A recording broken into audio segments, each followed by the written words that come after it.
How to clear search suggestions on Instagram. So go ahead and open your Instagram application. Below your screen, tap the search icon. After that, tap anywhere on the search bar. Here, it should show all the suggested searches from your recent searches.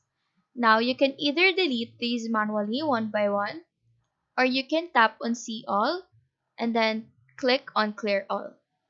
Next, to clear your suggested Instagram post, go back to the search page, click any post that you don't like, tap on the three dots icon on the post, and choose the option Not Interested.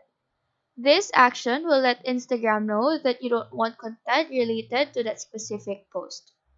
So that is how to clear search suggestions on Instagram. Do let us know if this video helped you out, and if you have any questions, feel free to drop them down below. Thank you for watching and have a nice day.